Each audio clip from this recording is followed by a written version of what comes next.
Olá, pessoal, bem-vindo a mais esse episódio do ABC Cast Conexões. É um prazer recebê-la mais uma vez aqui conosco. E como acontece todas as semanas, esta é mais uma vez que nós nos reunimos para contar histórias, falar sobre assuntos importantes que vão afetar, de alguma forma, a sua vida. Então vem com a gente, porque a conversa hoje vai render bastante. Como já é costume, todas as semanas eu tenho um jornalista convidado que me ajuda nessa tarefa de poder entrevistar. Então, hoje eu tô com duas pessoas de peso aqui, duas pessoas enormes. Eu me sinto até pequeno do lado dessas duas pessoas. Então, vou apresentar já a nossa jornalista, Mariana França. Muito obrigado por estar aqui conosco. É um prazer poder recebê-la aqui. Obrigada, Thiago, pelo convite. Vai ser incrível e eu tô empolgada. Muito bem. A Mariana é uma grande jornalista. A gente já se cruzou no mercado de trabalho algumas vezes e ela é sempre um grande exemplo para mim, né? Então, foi uma honra poder tê-la conosco e por ela ter aceito esse convite. E do lado de cada mesa, nós temos a Kilsan Oliveira. Kilsan, muito obrigado. Seja muito bem-vinda. É difícil até listar todas as coisas que a Kilsan é, né, ou representa, porque ela é muita coisa. Então, ela é pedagoga, ela é escritora, ela é dançarina, ela tem tudo um pouco. Ela é influenciadora. Depois vocês devem acessar aí as redes sociais da Kilsan. Ela dá dicas, ela fala, enfim, palestrante, ela tem muita coisa. Vamos descobrir um pouquinho sobre o que é esse muito? Então, Kilsan, bem-vinda. E eu espero que a nossa conversa seja muito boa. Com certeza, eu também. Com certeza será uma satisfação ter recebido esse convite seu, Thiago, e um prazer estar aqui com vocês. Muito bem. Bora! Vamos lá. Kilsan, como eu falei, você representa várias coisas, né? Só que só pra gente poder quebrar o gelo aqui e começar a nossa conversa, me diz o seguinte: quando você acorda de manhã, qual dessas personagens acorda primeiro? Você acorda como a escritora? Você acorda como a professora? Você acorda como o quê? Eu acordo como uma filha, cuidando de um pai num processo de Alzheimer. Então, 4 horas da manhã, 3 horas da manhã, tem sido a batida há 3 anos. E é isso, porque eu sempre dormi pouco. As pessoas falam assim, quando que você consegue fazer tal coisa? Eu falo, na madrugada. Então é isso mesmo. Então para mim, o dia amanhece cedo. E começo na lida cedo. E começo como filha, preparando café, organizando todos os remedinhos dele, o meu café da manhã, enfim, 9 horas eu já tô tomando o segundo café. É sobre isso. Muito bem. E escrevo ao mesmo tempo, e danço, e faço roteiro, tudo ao mesmo tempo. Tem que ter uma vida dinâmica, tudo né? Acontece, Agora, falando na sua vida, foram quase 40 anos de pedagogia. Você é aqui do ABC, né? Sim, nascida e criada em Santo André. Nascida e criada em Santo André. No Parque das Nações. Muito bem. Então, eu fico me perguntando assim, como surgiu talvez esse chamado à pedagogia? E eu já vou emendar uma segunda pergunta, e daí você pode contar essa história com mais detalhes, né? Como surgiu o chamado à pedagogia e como você pensou em inserir o conteúdo antirracista dentro da sala de aula? O chamado à pedagogia surgiu pelo ódio. Pelo ódio por conta de tantos profissionais racistas pelos quais eu passei aqui em Santo André. Eu sou do Parque, então eu começo numa escola de freiras pertinho de casa, chamada Escola Particular São Francisco. E ali eu conheci o racismo com 6 anos de idade. Quando minha mãe me tirou daquela escola, me colocou na pública estadual, professora Inádio Melo, e ali estudei até a minha 8ª série, indo para o colégio magistério de 2º grau. Então, eu não faço a pedagogia, eu faço antes o magistério de 2º grau, que era o profissionalizante, na época, década de 80. E aí, eu entro com 14 anos para fazer o magistério de 2º grau, saio com 18, mas com 15 eu já estava em sala de aula numa escola chamada Pituca, no bairro do Curuçá, uma escolinha. E ali eu começo, enfim, toda essa atuação. Mas foi pelo ódio, porque eu dizia, pequena, eu já dizia, 8, 9 anos, eu vou ser professora para esfregar na cara deles que é possível ser um professor, uma professora melhor. E só que quando eu me formei, eu acabei a 8ª série, eu queria, porque sempre foi um desejo, ser médica. E quando eu termino e falo, mãe, eu preciso fazer o ensino médio, eu até esqueci o nome que a gente falava naquela época, que ia fazer as disciplinas tal para prestar um vestibular Uhum. e não profissionalizante. Minha mãe falou assim: nós somos pobres e agora você precisa escolher algo que você trabalhe e já ganhe dinheiro, porque a gente precisa desse dinheiro em casa.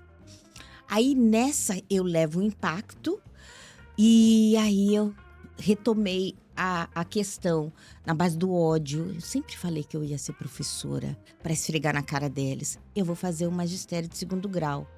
Fiz o magistério de 2º grau e a sorte que no 2º ano do magistério, que foi o primeiro ano de estágio, eu descobri que era o que eu gostava mesmo de fazer. E me apaixonei, mas eu digo que eu começo pelo ódio, pela vingança. E aí eu me encontro nesse local. E em relação à luta, à educação antirracista, veio com a militância. Então, com 14 para 15 anos, minha mãe me leva para o MNU. Porque eu estava tão destruída pelo racismo, tão destruída, que um dia, com 12 anos, um professor...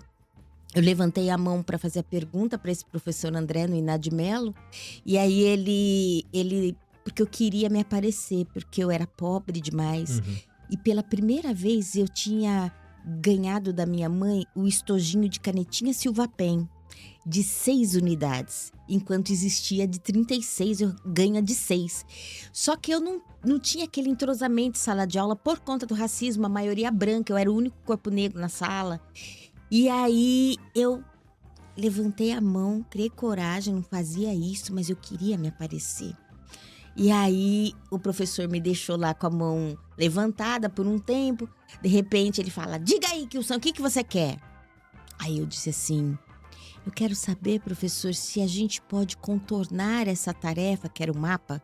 Se a gente pode contornar o mapa do Brasil com a canetinha Silva Pen. Toda assim, fazendo aquele mistério, enrolando a cabeça e olhando para os lados, assim, de soslaio. E aí ele disse assim: Kilson, eu não deveria nem responder essa pergunta, mas eu vou responder. Você é preta, é feia, não vai passar de uma empregada doméstica. Então, se você quiser, minha esposa tá grávida de gêmeos, a gente vai precisar de uma pessoa para cuidar dos bebês. Se você quiser, vai lá trabalhar com a gente, que a gente tá precisando de uma empregada. Aí foi o momento que eu sofri a minha segunda ruptura psíquica por conta do racismo. Eu saí correndo, fugindo da escola. E o professor e a diretora correndo atrás de mim.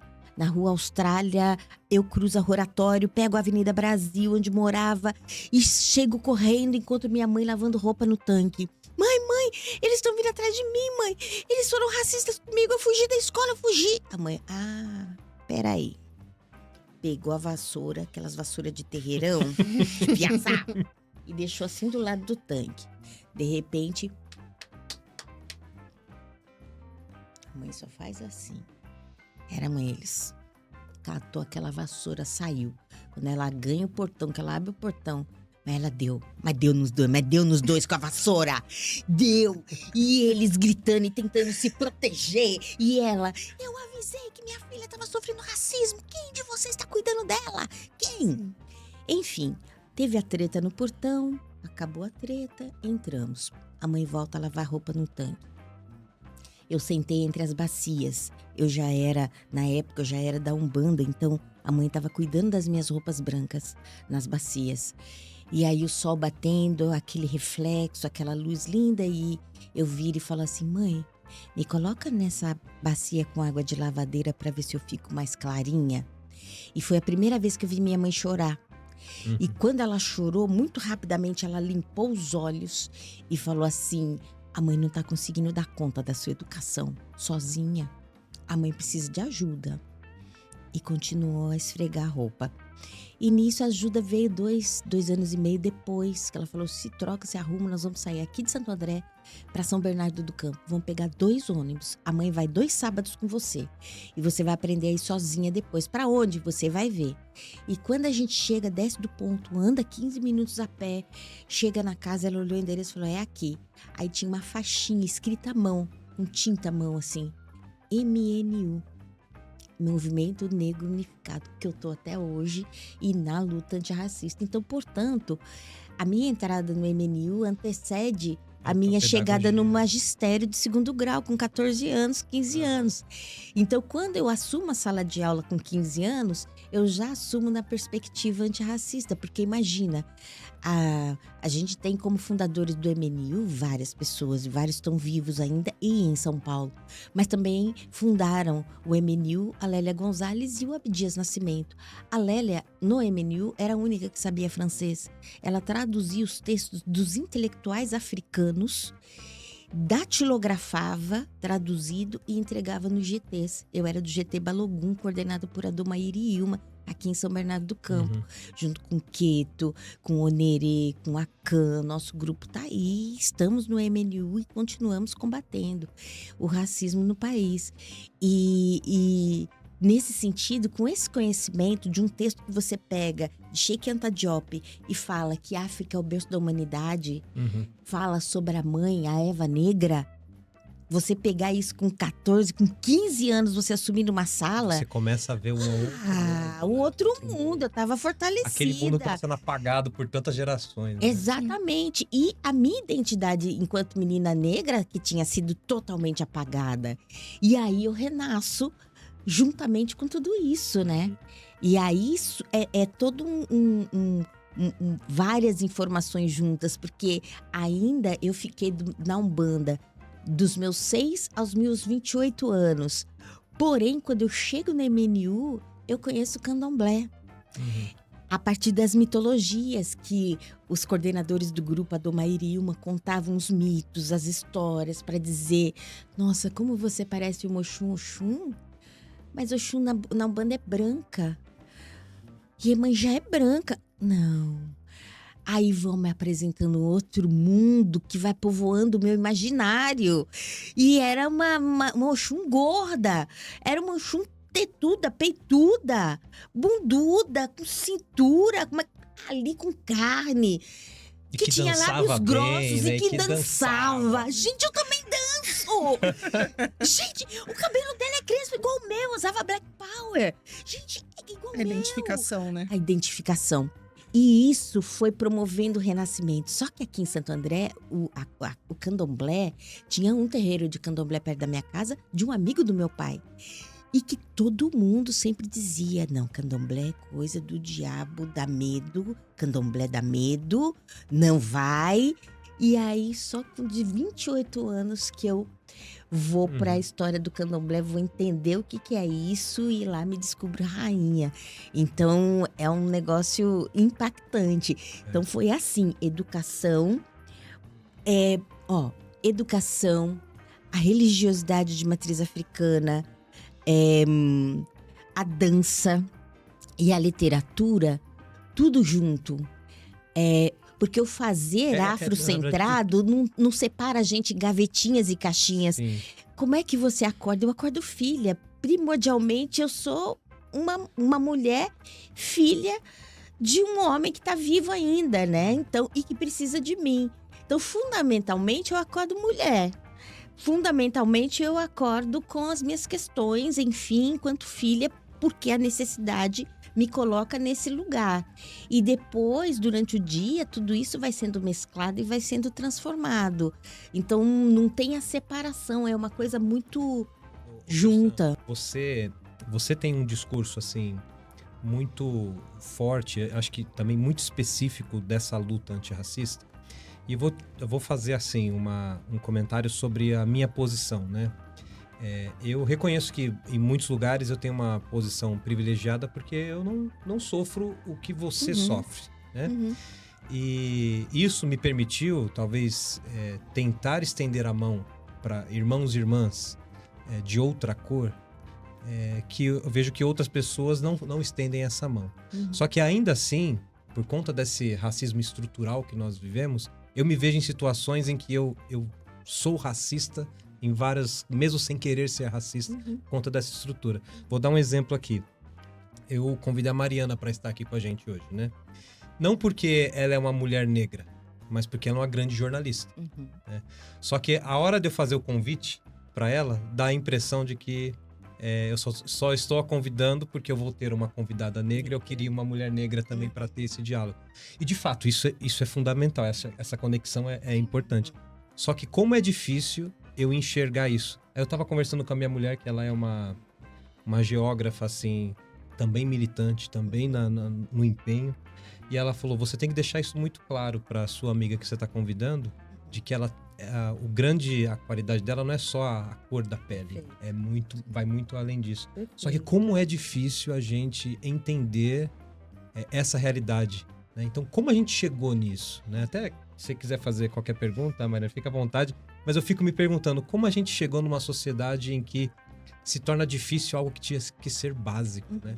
De tratar as pessoas pelo que elas são e não por conta de um selo de cor de pele, né? Nós chegamos com a invasão dos portugueses brancos aqui no Brasil, né? Foi Exatamente. assim que a coisa se deu. Na verdade, eu acho que assim, essa questão do convite, primeiro, obrigado novamente.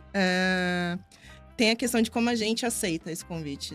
No momento em que você me fez, já conheci um pouco dela. Na verdade, a minha irmã tinha indicado porque ela te segue e tudo mais. E eu peguei e falei, nossa, vai ser uma oportunidade incrível porque eu me identifico com a pauta também. Mas é muito complicado, eu nessa posição que eu tô, de entender como é pra você também. Porque a gente recebe esse convite, em primeiro momento foi o que você falou. Pode estar vindo por conta de eu ser uma mulher negra e você vai entrevistar uma mulher negra. E isso põe no mesmo patamar. Mas será que é só por esse motivo? Será que realmente tem aquela questão de que eu sou qualificado o suficiente pra estar ali naquela posição? Sabendo que eu sou, mas a gente sempre... No início da nossa carreira, a gente sempre se põe num patamar de... Será que eu tô sendo boa o suficiente? Será que é porque uma questão de cota ou será que realmente é porque eu sou boa?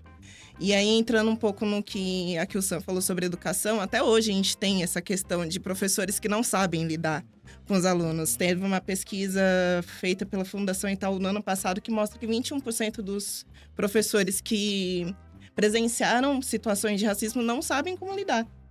E eu tive professoras, eu acho, desde a minha 4ª série, que foi a primeira lembrança que eu me lembro de professoras negras, que me acolheram. Eu acho que eu era muito mais acolhida por professoras negras do que por professores de outras etnias.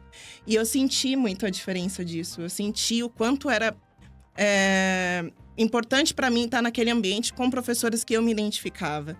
Só que quando eu estava em ambientes com professores que não sabiam o mínimo de o que era a minha história, de onde eu vim, das minhas dores por ser preta, era muito mais complicado. Já teve professor de virar para minha mãe e falar, eu vou te denunciar para o conselho tutelar porque eu tinha enxaqueca na escola. E ela não era uma professora negra, era uma professora branca, padrão e tudo mais, e que ela chegava e falou isso para minha mãe. Minha mãe ficou totalmente desesperada, eu pegava 2 ônibus para ir para a escola, e a minha mãe ficou, mas ela não sabe o que você passa, ela não sabe... A gente não tem controle da sua enxaqueca, então como ela vai me denunciar? E aí, se fosse talvez uma menina de outra etnia e tudo mais,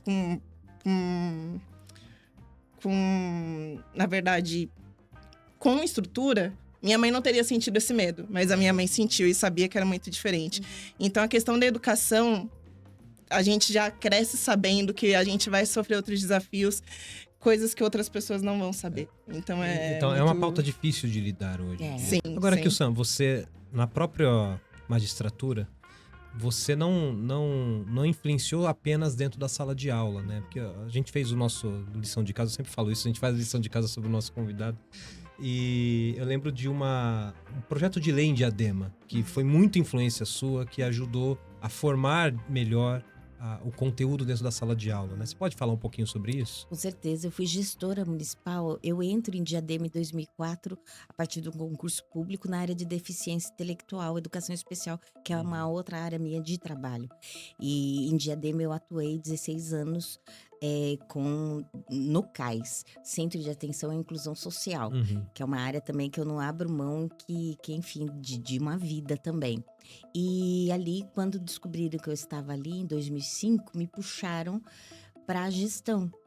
E eu era chefe da educação especial, fui chefe da educação especial do município de 2005 a 2008 e fui chefe da implementação da 10.639 de 2003 no município até 2016. Então, são inúmeros casos, inúmeras situações. E foi um trabalho, um processo maravilhoso, porque a lei que o município de Diadema já tinha de obrigatoriedade no trabalho, na perspectiva antirracista na educação, ela vem da década de 90. Então, ela antecede a lei.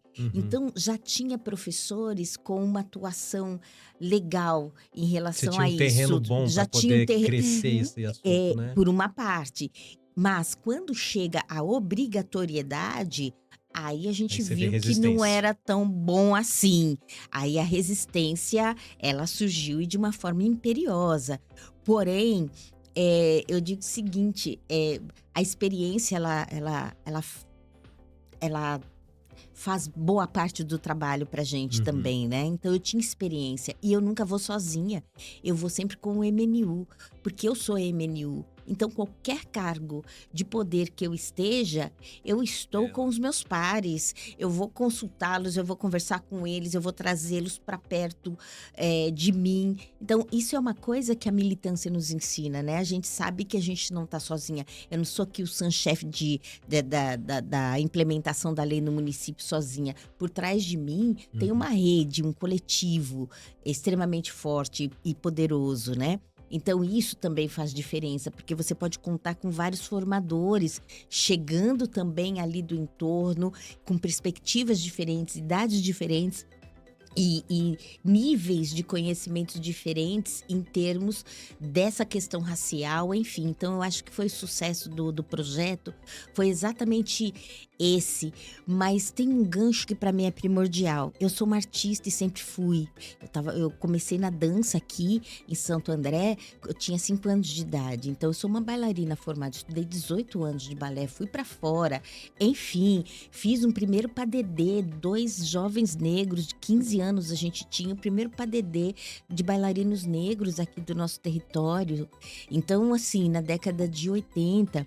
Então, eu venho com um olhar artístico muito forte. Na educação, tem uma mania de dizer que a cultura é a prima pobre e a educação é a prima rica. Então, tudo para acontecer na cultura precisa ter parceria da educação, senão não tem dinheiro. E a educação tem uma arrogância de achar que cultura não tem que caminhar com a educação. E todo o sucesso que eu tive na área pedagógica, eu sempre caminhei cultura com educação. Eu sou uma capoeirista aqui de Santo André, formada pelo mestre Zé Andrade, que ficava a associação na Padaria Leão, em cima da Padaria Leão, aqui no bairro Casa Branca. E eu ia para as escolas lecionar, eu levava pandeiro e levava berimbau. Então, hoje eu tenho alunos que têm 40 anos e que bate na casa do meu pai para saber se a Kilsan ainda mora aqui. E, professora, a senhora não está se lembrando de mim? Pera, que eu vou olhar o olho, pera. Normalmente eu lembro. E aí fala assim, tô com 40, olha o meu filho, 18, também é capoeirista. Lembra que a senhora ia com o berimbau? Então é sobre isso, né? A arte, ela ensina a gente não da cabeça, do cérebro pra cá.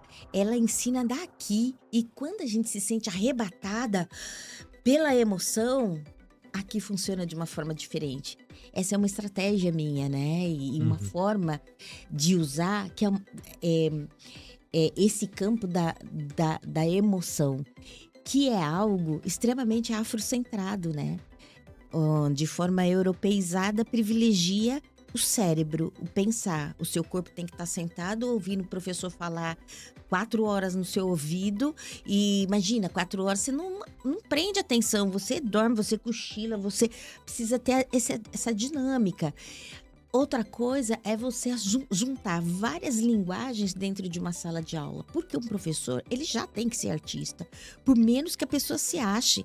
Você lidar com 30, 40 alunos diferentes e você ter que ter um planejamento que é geral, que no dia tal todo mundo tem que estar na página tal vencida. Como que você vive essa contradição? Você tem 40 estudantes diferentes que você precisa entender as particularidades de cada um enquanto professora, porém, todo mundo tem que chegar no mesmo tempo, todas as turmas as classes que estão ali com aquela idade tem que chegar ao mesmo tempo na página tal.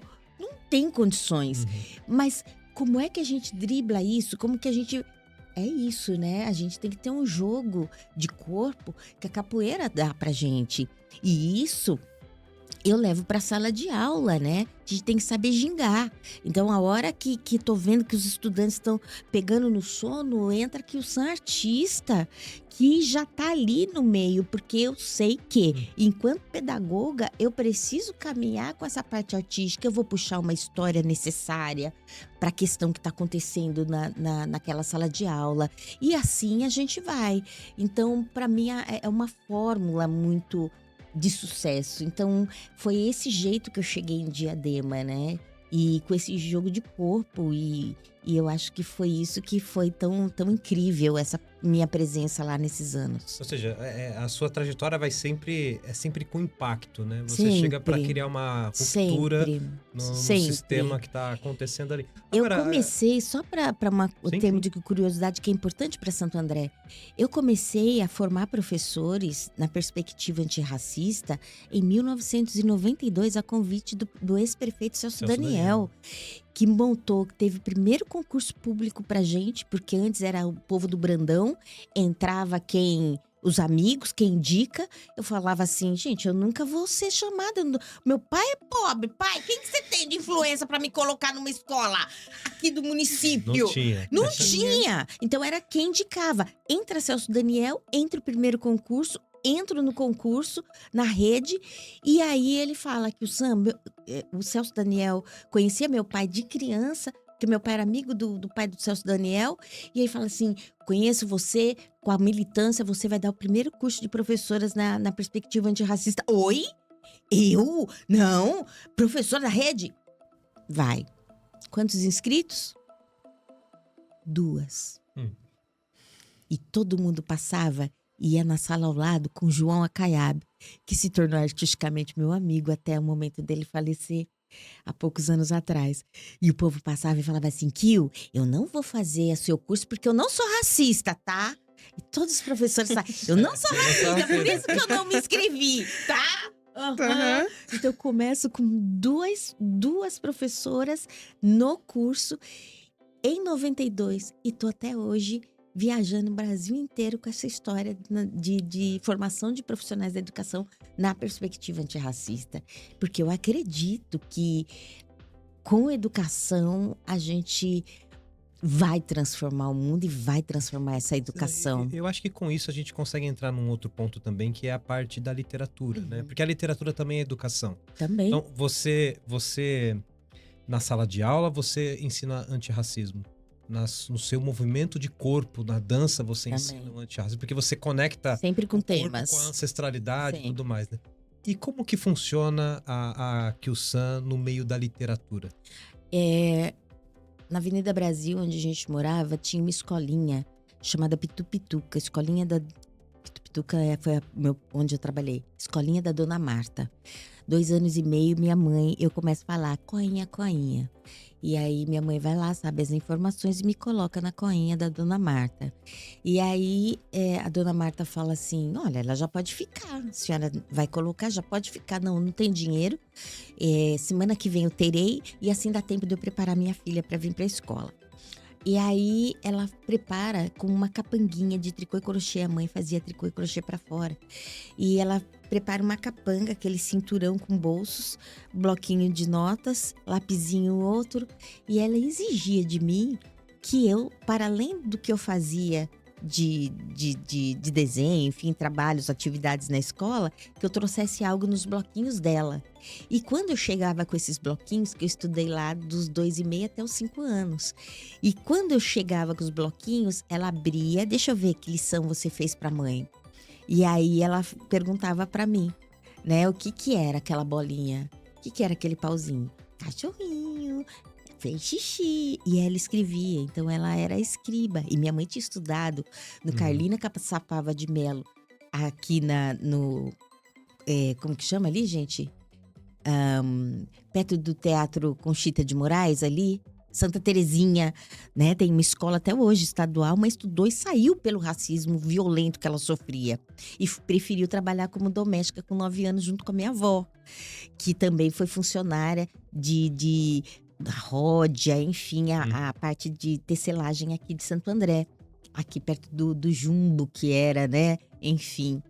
E aí, nesse sentido, eu vou desenvolvendo toda essa escrita. Com 4 anos eu estava alfabetizada, então eu já escrevia no pré-silábico e entro rapidamente no silábico alfabético com 5 anos de idade. Então eu já tinha os textos bonitinhos ali. Então a escrita ela vem desde pequena e a necessidade de escrever os textos, minhas redações, enfim. A necessidade de publicar isso, de transformar os meus textos em livro, não é porque eu tinha o sonho de ser escritora. Eu estava realizada como professora. A minha questão foi um conflito que teve em sala de aula aqui. Eu lecionando aqui em Santo André e com uma turma, enfim, eu estava numa 3ª série. E aí uma menina negra disse, minha aluna: ai, professora, eu vou vender o maior número de cartelas, porque dessa vez eu vou ser a rainha da primavera. E umas meninas brancas começaram a rir dela. Rainha preta? Não existe. E aquela confusão, aquela treta. E eu e ela de negras na sala de aula. Então, Santo André era bem branca, tá, gente? Era bem branca. E aí, a gente ali naquela treta tal, de repente a menina negra começa a chorar, vem na minha frente e ela diz: professora, por que não existem princesas negras na literatura, nos livros? Eu falei: mas elas existem, a Pro conta as histórias. Ela falou: a senhora conta, mas elas não estão desenhadas nos livros. E se elas não estão desenhadas nos livros, é porque elas não existem. Checkmate, porque a primeira coisa que a gente aprende na pedagogia ou no magistério é que para a criança tudo tem que ser concreto, porque senão não existe. Ela não consegue abstrair. E aí eu chego em casa chateadíssima, triste mesmo, chorando. Conto para a mãe falou: seus textos estão todos aí espalhados. Você só escreve, vai jogando seus cadernos. Tá aí, a mãe que vai juntando tudo. Por que você não junta e manda para as editoras? E isso não aconteceu, porque a gente se sabota muito, né? Sim. Ai, será que eu escrevo bem? Não, não escrevo. Imagina, editora. E 2 anos depois, aquilo perturbando na minha cabeça, eu organizei e mandei. Separei 10 editoras de literatura infantil no Brasil. Não precisava ter o perfil de ter negros, porque não era comum. Então eu separo e mando em 2004 para 10 editoras. Em 6 meses, antigamente, eles respondiam com telegramas. Em 6 meses, eu recebia todos os telegramas. Em 6 meses, parece que eles calculavam. Não. 2005 para 10 editoras, 10 não. 2006 para 10 editoras, 10 não. 2007 para 10 editoras, 10 não. 2008 para 10 editoras, 9 não. E a Masa fala, lá de BH, de onde veio, San, de onde veio esses trechos que você coloca? Tem mais? Eu falei: tem. Você não quer vir para BH semana que vem e tal? Arranjei substituta para minha sala de aula. Fui correndo para lá e saí de lá com o contrato assinado. E chega o meu primeiro livro em 2009, que é o Omobá, Histórias de Princesas. E que ganhou 3 prêmios nacional, prêmio internacional, e começa aí a sequência de livros altamente premiados, enfim, porque esse foi muito especial, porque ele ganhou prêmio por todos os lados, talvez pela novidade que ele trazia. Eram princesas africanas, mitos, recontos de mitos africanos, com princesas negras africanas, e um livro de reconto com 6 mitos, que fortalecia as identidades das meninas. Porque a minha grande questão era essa: princesa branca existia, pretas não, né? Sim. Mas não é difícil para você trazer personagens, as grandes princesas, rainhas negras, que são ligadas a uma mitologia de matriz africana, em um mundo em que isso é demonizado? Sim, tanto que o meu livro, Omobá, que é de 2009, em 2018 foi cancelado no Rio de Janeiro. Passou por um processo tão seletivo pelo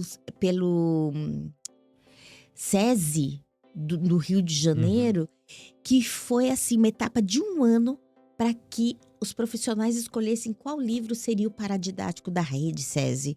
E foi escolhido o Omobá. E aí chega quando encaminham para compra para os pais comprarem, os pais evangélicos começam com as histórias. Meu filho não vai ler isso, e começa um grande movimento. E o jornal, o dia de lá foi uma coisa incrível, porque o jornalista ligava, só que estava na época de um grande evento, até esqueci o nome, evento, Fórum Social Mundial, que estava acontecendo na UFBA, um dia antes do assassinato da Marielle. Então, olha só, os repórteres me ligavam e falavam: o seu livro é uma obá. No Rio de Janeiro eu falava: não, que bom que adotaram. Eu não entendia o que estava rolando, porque estava uma guerra. O Fórum Social virou um negócio com o assassinato dela. E eu, com responsabilidade, com 40 alunos da Universidade Federal do Espírito Santo, que o reitor liberou só se eu fosse junto com eles. E eu fui, imagina, 3 dias com 40 alunos, que nenhum professor quis assumir a responsabilidade, mas meus alunos pretos tinham um sonho. Falei, vamos, juntamos pretos indígenas, a Universidade Federal deu o ônibus e fomos pro fórum. E aí tudo acontecendo. E ele foi cancelado. E teve uma grande treta, mas ele foi reintegrado. Por quê? Porque as pessoas não se calaram. E aí eu preciso falar. Eu disse, na época, eu usava Facebook. E foi aquele movimento. Quando eu cheguei do evento e que eu fui olhar o Facebook, que eu não olhava, eu estava marcada para todos os lados, tinha uma coisa viralizada, que era essa denúncia, essa confusão. E aí, no final das contas, é um livro que retomam. Na verdade, não foi bem isso que aconteceu, tinha milícia envolvida na história, coisa que não dá nem pra gente abrir por conta do ônus de quem está lá e na unidade que aconteceu, mas o SESI acabou levando o ônus de uma coisa que eu sei muito bem a forma que aconteceu e como que a coisa se deu. Mas então, o livro foi recolhido? Tipo, ele voltou por conta da luta dos justos, né? Das pessoas que lutam e vão pro enfrentamento no debate dos direitos humanos, né? Então, é sobre isso. É perceber, inclusive, dentro dessa temática que você traz pra gente agora, que só livros de pessoas pretas são cancelados, né? Conceição Evaristo, Jefferson Tenório, Kilson de Oliveira, Djamila, Emicida. E não são nomes pequenos. Não são nomes pequenos, mas as pessoas não se incomodam em fazer esse movimento para derrubar uma pessoa preta que está num lugar de destaque, seja em qual setor for. E isso é um aprendizado também para a gente. Ou a gente luta contra tudo isso, enfrentando todas as tempestades que vêm para cima da gente, para cima do corpo preto, ou a gente vai se calar e continuar a ver tudo isso acontecer impunemente. É por isso que a luta, ela não para, não né? Para, você não tem um não minuto para, de... Não para. O Kilson, a gente precisa fazer só um rápido intervalo, que temos um recado a passar pro nosso pessoal que tá nos ouvindo. A gente já volta com essa conversa, então o pessoal não saia daí. Olá, pessoal, eu sou o Celso Rodrigues e apresento o ABCcast, ao lado dela.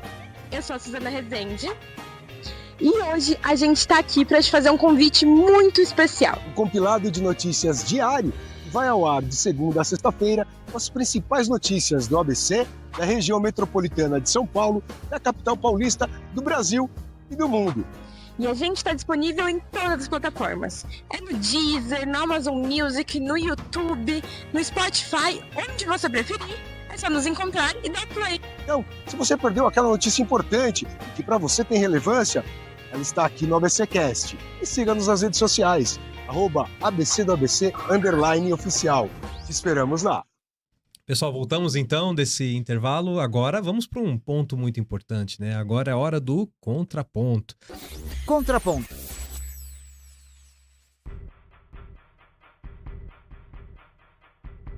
Para isso, então, Mariana, a gente roteirizou essa entrevista inteira.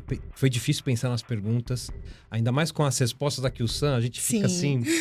Tem tanto mais coisa que queremos perguntar, mas agora é sua vez. Só pode uma? Não, pode ir o tempo que você quiser. Nessa hora, Kilson, a nossa jornalista convidada faz a pergunta que ela quiser. A gente não sabe o que ela vai perguntar. Então, É com ela aí, ó. É bom. Vamos na surpresa. Na verdade, a primeira não tá roteirizada, me desculpe por isso, mas é que eu já tinha anotado e eu preciso. Voltando um pouco para essa parte de literatura e tudo mais, eu dei uma lida na sinopse dos livros e tudo mais, e eu vejo que trata de temas que para outras pessoas podem ser polêmicos, né? Principalmente com relação ao racismo, que, querendo ou não, a gente melhorou muito de antigamente para hoje em dia, melhorou muito essa questão, mas existe. E para você, como você se sente sendo uma escritora de literatura infanto-juvenil, tratando esses temas na sociedade que hoje em dia a gente percebe que a leitura tá um pouco mais escassa, que as pessoas estão voltando a ler mais coisas rápidas e tudo mais, e a literatura tá ficando um pouco para trás em questão de livros. Como você se sente tratando esses temas infanto-juvenil atualmente? Lendo menos e os adultos estão pintando mais, né? Porque na lista mais recente aí, os adultos estão pintando, né? Investindo grana violenta nos livros para pintura, né? Isso. Olha, Edson, hoje não tem mais só 36 canetinhas, já vi mais de 200 cores.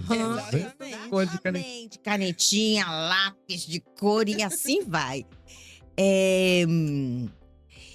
Eu fico pensando o seguinte, né?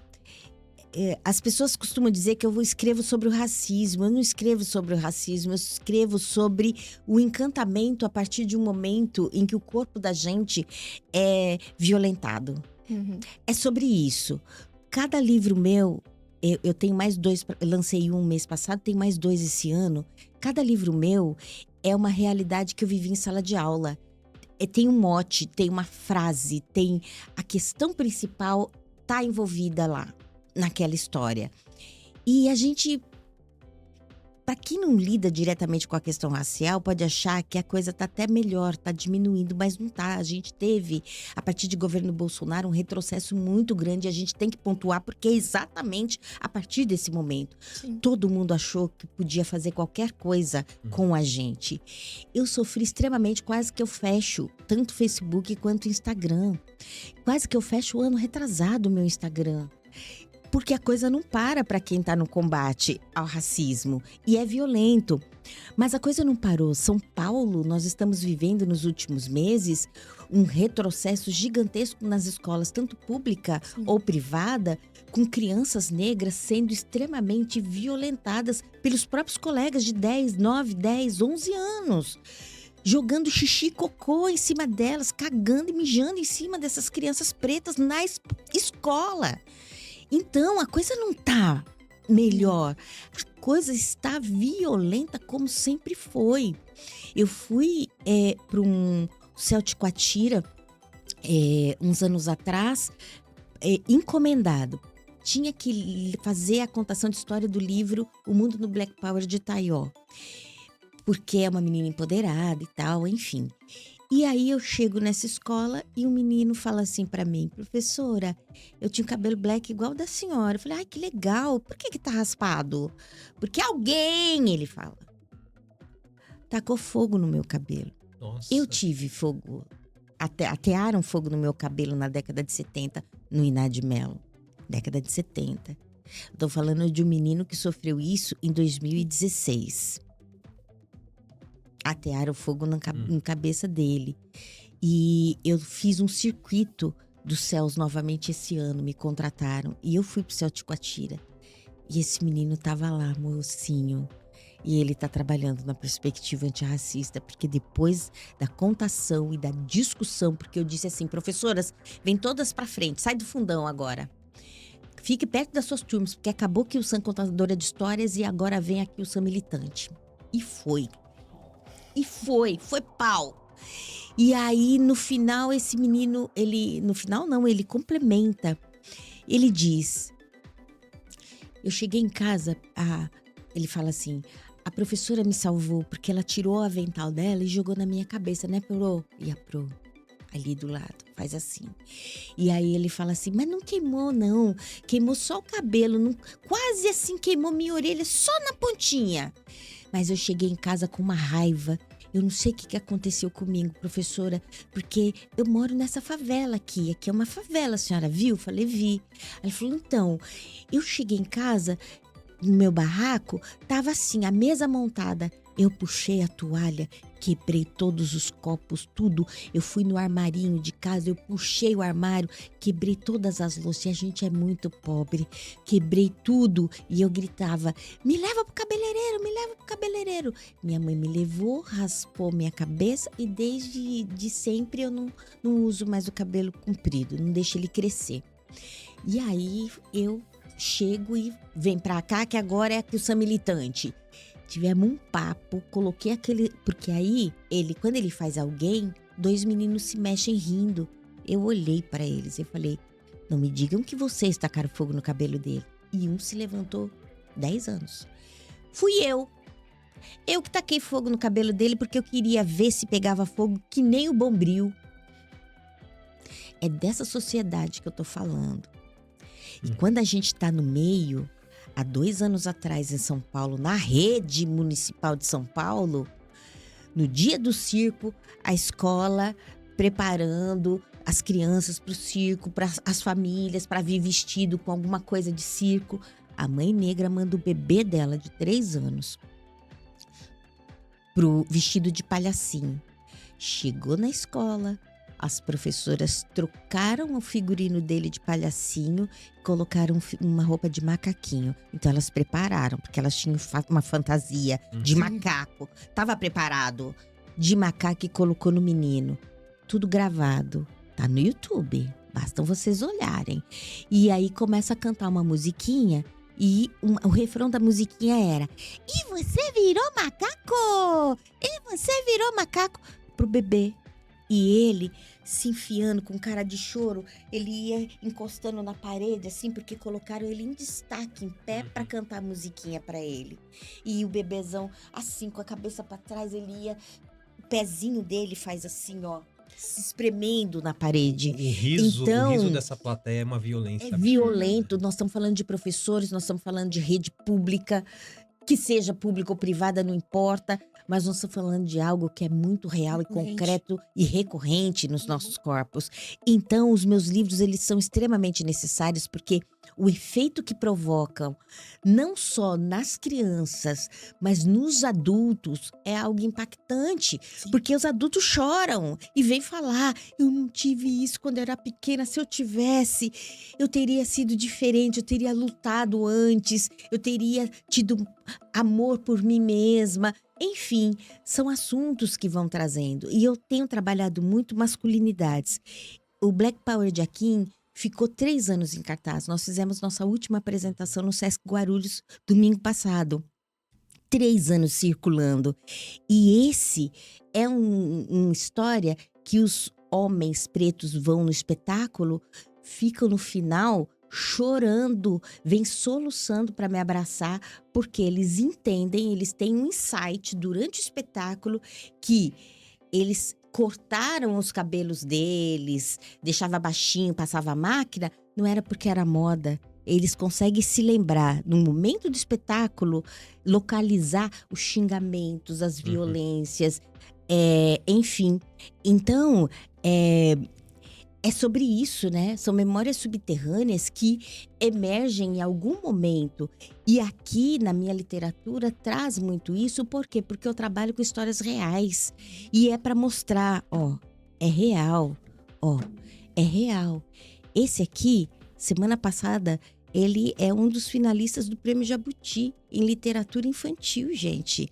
Ele é semifinalista, tá? Entre os 10 livros mais importantes do Brasil, lançados em 2024.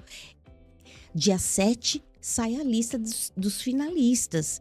Ele pode nem entrar nos finalistas, mas ele tá nos semifinalistas, e ele tá entre os 10 melhores. E tá contando uma história real, porque aqui é um menino preto que tem 2 pais. 3 editoras grandes recusaram o texto. Só a companhia aceitou. E é o livro que entrou na lista do Jabuti. Então, aqui, qual é a realidade que eu trago? Minha realidade enquanto professora, que as crianças que tinham 2 pais ou 2 mães, recorrentemente ouviam das crianças falando: Ah, professora, minha mãe falou que é pra eu não brincar com ele porque ele tem 2 pais. Ele não é gente porque tem 2 pais. Ela não é gente porque tem 2 pais. Quando eu chego no Espírito Santo para lecionar, uma professora, aluna, que era professora, ela conta, ai, hoje eu tô com a cabeça quente e tal, não sei o quê, a situação de violência que aconteceu com meu aluno, um abaixo-assinado, só porque tinha 2 mães. E aí, sabe o que as crianças começaram a gritar? Que ele não era gente porque ele tinha 2 mães. Eu sou uma pesquisadora, né, gente? Então, não é territorial, não é Santo André. Eu tô no Espírito Santo, tô em Vitória.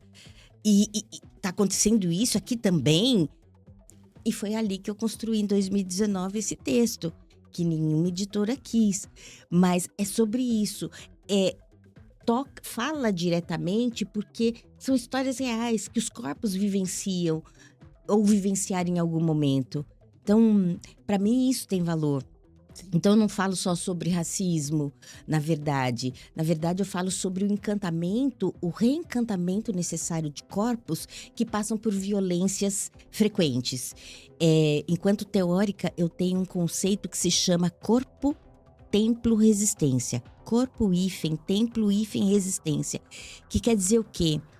Que todo pai de criança preta, mãe, ou crianças em vulnerabilidade ou situações específicas, não dá para encaminhar o seu filho para a escola sem antes ter preparado essa criança.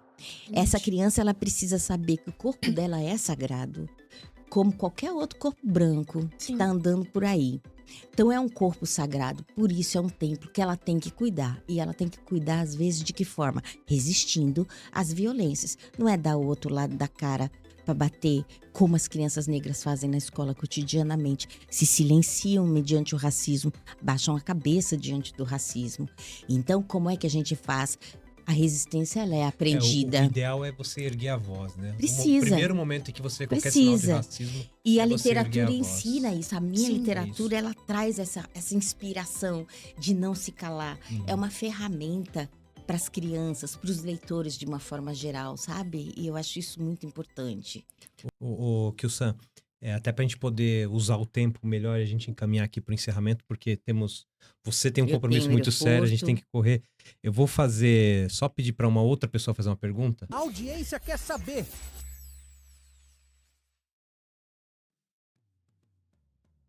Bora. O que acontece? Quando a nossa jornalista trabalha com a gente lá no portal ABC do ABC, soube que você viria, ela queria muito enviar uma pergunta. Então a gente vai usar agora o quadro da audiência quer saber para colocar a pergunta da Suzana. Vamos colocar ela aqui. Oi, pessoal. Oi, Kyu-san. Eu sou a Suzana Rezende, de Santo André, e sou repórter aqui do ABC do ABC. E dessa vez eu que tenho uma pergunta para você. Eu gostaria de saber dicas de como a gente pode aplicar a educação antirracista, mesmo fora da escola, no nosso dia a dia mesmo. Obrigada. Fundamental essa pergunta, Suzana, gratidão por ela. Porque, na verdade, eu gosto de usar o conceito de educadores e educadoras, e não professores e professoras, né? Professores professam e educadores educam. E o campo de pensar em educadores não está diretamente ligado a você fazer um curso de pedagogia, um magistério superior, enfim. Todos nós somos educadores, temos pais, temos mães, vivemos em sociedade. Enfim, somos educadores e educadoras. Então, nesse sentido, é o seguinte, todo mundo sabe localizar uma situação violenta de racismo. E diante disso, é não se calar. Diante disso, se perceber que uma pessoa negra está sofrendo uma violência racista, se coloca prontamente ao lado dela e diz, você entende isso como racismo? Olha, se precisar de mim, tô aqui, sou testemunha, você sabe que é crime, tô à disposição para ir para a delegacia com você. Porque nós precisamos chegar com 2 testemunhas, uma não basta. E de preferência que sejam qualificadas. E o que é testemunha qualificada para a polícia? Testemunhas brancas. Que se não é parente, né? Ah, vocês são parentes? Vocês são as irmãs? São primos? Né? Então, são as violências, as pessoas costumam dizer hoje, né, atualmente, microviolências. são violências gigantes, né? Mas Pra quem passa é gigante. Gigante. Mas são as microviolências que se associam à violência maior, né? Que foi o racismo que a pessoa sofreu. Aí ela vai chegar diante do delegado, vai olhar. Mas é sua prima? Vocês são parentes? Como se o que você estivesse falando estaria sendo endossado por alguém que é parente, então tem que ser alguém isento. Então, de preferência, você tem que ainda estar na situação do racismo e olhando e entendendo da situação e tipo assim, quem são as pessoas brancas aliadas que eu vou pedir para ir comigo na delegacia? Você tem que montar todo o esquema na tua cabeça, apesar de tudo que você tá sofrendo. Então, primeiramente é isso, se colocar à disposição, não deixar a coisa passar. Se você percebe uma coisa muito comum entre mulheres com seus filhos, mulheres brancas e os seus filhos. Uma começa a elogiar o filho dela. Ai, que lindo! A mãe negra tá lá com o seu bebê, com o seu filho. E você fica olhando, cadê o elogio pra criança negra? Não vem! As mães ficam sem graça. Vai pra pediatra, observa, vá pras praças, vá pros parques. Isso é cotidiano. Começa o elogio. Aí vai você, que tá de fora, enquanto educadora, antirracista, aliada, branca, que for, chega lá. Nossa, sua filha é linda, que bebê lindo, que criança linda. Ai, vem cá com a tia. Vá, faça essa parte. Então, é estar conectado e colocar o seu corpo pra jogo. Coloca o seu corpo em ação. Não fica pra você, tipo, isso é racismo. E você faz de cara de plácida. O fuá acontecendo aqui, você tá ali, ó. E a gente vendo, a gente precisando de ajuda. Olha pra mim, fala comigo. Você viu, você ouviu o que foi dito. E as pessoas, né? Fazendo de conta que nada acontecendo. Então, se joga. Vá pra situação, apoie.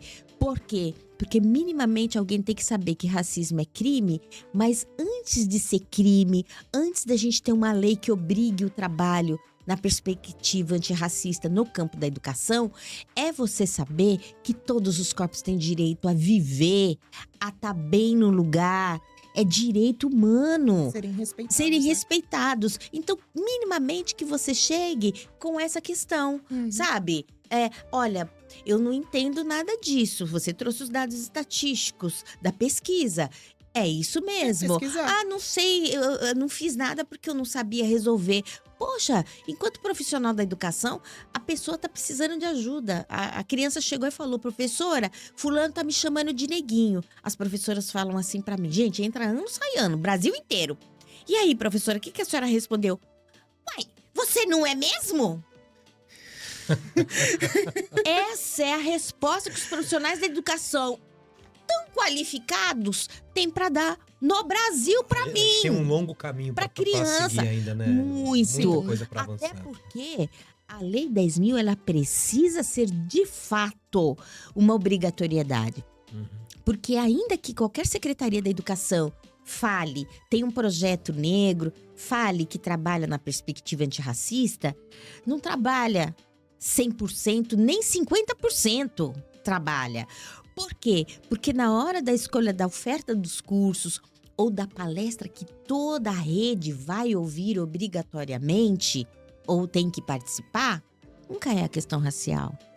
Do mais, os cursos são oferecidos, escolhe quem quer.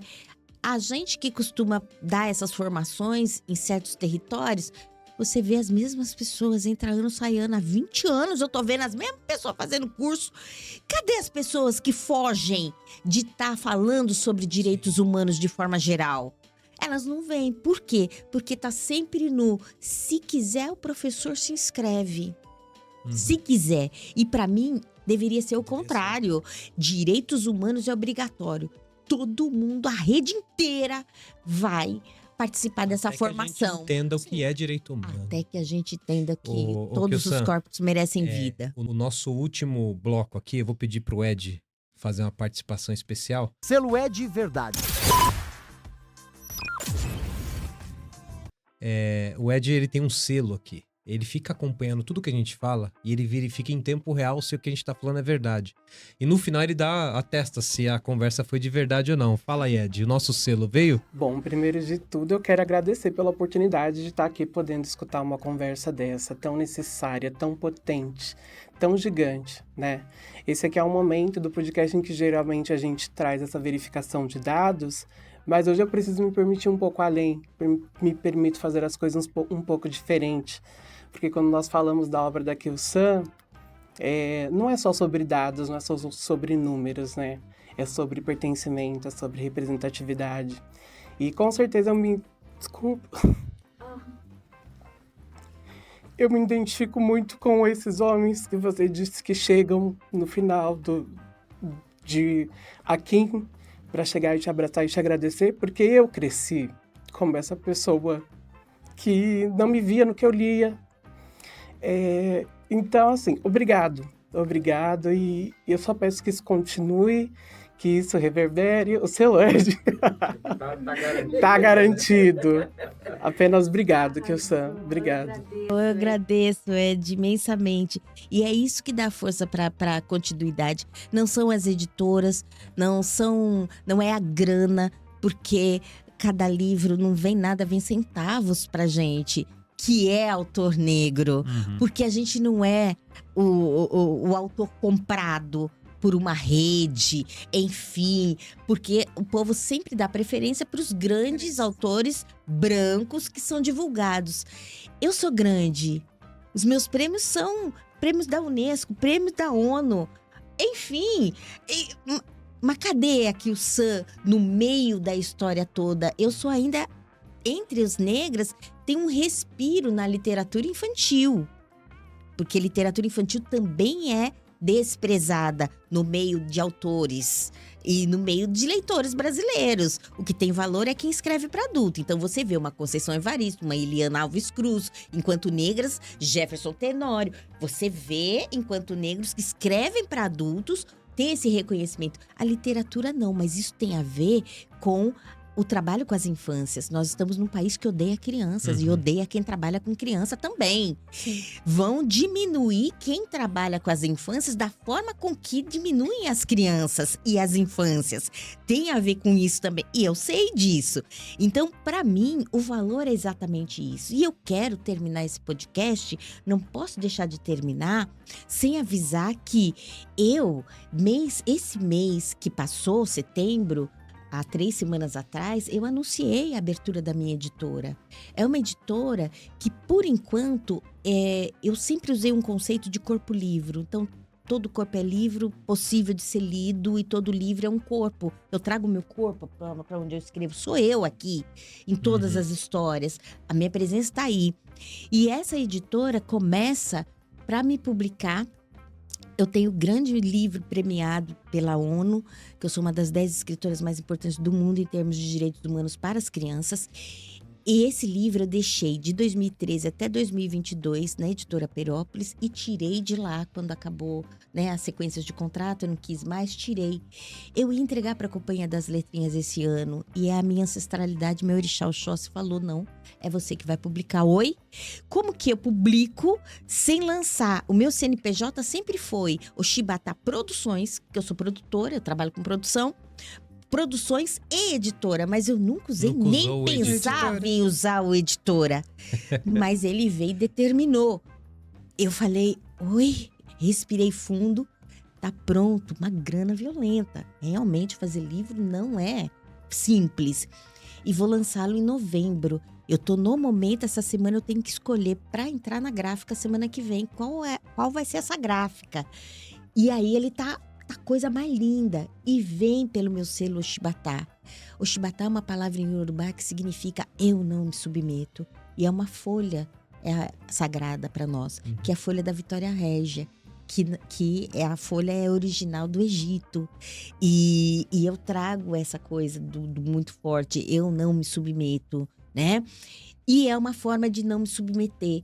E é uma forma de o dinheiro que os prêmios trazem para as editoras, agora, se eu for premiada, por exemplo, com esse meu primeiro livro, vai vir para mim. E aí é a questão da gente conseguir sair do lugar, nós pretas e pretos, do lugar que a gente fala, eu sou um empreendedor, uma empreendedora. Não. Nós somos empresários, a gente precisa pensar dessa forma. Somos empresários, eu sou empresária da comunicação. Sim. Eu lido com a minha carreira e eu preciso ter cuidado, eu preciso me formar nisso. Eu sou um empresário do jornalismo, da comunicação. Eu sou uma empresária da literatura, da produção. E é isso que a gente... É mentalidade, não sou empreendedora. Eu sou uma empresária e vou dar conta de entrar nesse perfil e, é empresária. Perfeito. Então eu tenho que pensar de uma outra forma. Por quê? Porque nós precisamos ter um coletivo gigante de pretos com dinheiro. Para quê? Para nós mesmos nos alimentarmos, para nós mesmos nos impulsionarmos e ter as nossas coisas e fazer com que os nossos tenham também. Então isso é urgente, cada vez mais urgente. Agora, isso sim, eu vejo que está cada vez mais possível. Sim. Tá mais próximo do que o racismo não tá tanto assim. Não. Sim. Isso tá mais próximo da gente conseguir fazer essa escala e essa escada entre nós mesmos. E é extremamente necessário. E aqui eu já aviso que já terei vocês em consideração em relação a isso. Porque, na verdade, acaba sendo isso, é nós por nós, é muito isso. No fundo, é nós por nós, tá, gente? E eu tô lançando um curso, tá? Online, uma imersão comigo de 2 dias, dias 11 e 12 de outubro. São um sábado e um domingo à tarde, 3 horas cada dia, que é para compartilhar como é que se tira a ideia da cabeça e põe para o papel para transformar numa história, transformar possivelmente num livro, que é uma grande questão que o povo vem para mim, que eu não consigo, começo, mas não consigo terminar, eu não consigo sair daqui. Então, tem isso. Então, começo oferecendo essa primeira formação comigo, esse primeiro contato dentro dessa minha metodologia da pedagogia ecoancestral e da Aline Beijo, que é a literatura negro-brasileira do encantamento infantil e juvenil, trazendo o encantamento como conceito-chave pra gente, porque nossos corpos pretos precisam se reencantar. A gente precisa entender e reentender que nós somos potentes, que nós somos capazes e que nós podemos transformar o mundo da gente. É isso. Maravilhoso. Com isso, então, a gente encerra o programa. Que excelente mensagem. E, Ed, o desafio vai ser trazer aqui o Sam de novo aqui pra gente falar do prêmio que ela ganhou, o prêmio Jabuti, né? Vamos ter que trazer ela pra falar disso. Vamos ter que fazer isso aí. Porque a gente precisa conversar mais, a gente tem pouco tempo, 60 minutos é muito pouco. Mas, assim, Mariana, muito obrigado pela sua participação. A sua presença, as suas perguntas, a sua interação foram espetaculares. Muito obrigado. Aquela câmera ali é a nossa. Se quiser passar um recado final pro pessoal, pedir pra te seguir nas redes. Gente, pra começar, eu amei. Na verdade, foi isso. 60 minutos é muito pouco tempo. Eu poderia passar horas conversando com você. Adorei, eu amei, ter de você verdade. Aqui. Foi lindo. Obrigada. E, na verdade, mais agradecimento pra quem quiser me seguir, principalmente no LinkedIn. Tá lá como Mariana França. Relações públicas, assessora de imprensa, jornalista. E a gente tá... Empresária da comunicação. É isso! Mas é isso. Novamente, muito obrigada pelas respostas. Assim, de verdade, passaria horas e horas conversando com você. E eu aqui falando com vocês, tá, gente? Gratidão, foi um ambiente muito propício pra conversa desse tipo e desse nível. E se a gente vai tentar chegar longe com isso, viu, Kilsan? O portal ABC do ABC interage com mais de 1 milhão de pessoas todos os meses. Uau. A gente vai fazer isso chegar e, assim, o portal ele tá de fato aberto para tudo que vem de você. A gente tá junto na luta e acho que qualquer mensagem que você quer fazer chegar mais longe, pode contar com a gente. Seja na literatura, na educação, na dança, na arte, na cultura, na ancestralidade, tudo é muito bem-vindo. Arrasou, muito obrigada, viu? Feliz demais. Muito bem, pessoal. Essa foi a Kilsan Oliveira. Essa foi a Mariana França. Espero que vocês tenham criado alguma conexão com essas duas potências que tem aqui do meu lado. E a gente se vê na próxima semana com o próximo episódio do ABCcast Conexões. A gente se vê lá. Apresentação: Tiago Quirino. Jornalista convidada: Mariana França. Entrevistada: Kilson Oliveira. Edição: Rodrigo Rodrigues. Captação de áudio e vídeo: Estúdio da CISA, Associação Comercial e Industrial de Santo André. Produção: Ed Baroni. Checagem: Ed Baroni. Assistência de produção: Celso Rodrigues e Suzana Rezende. Direção: Tiago Quirino. Direção geral: Alex Faria. Este programa é um produto do portal ABC do ABC. As opiniões manifestadas pelo entrevistador não refletem necessariamente o posicionamento do portal ABC do ABC. Para se manter informado sobre tudo o que acontece na região, acesse www.abcdoabc.com.br.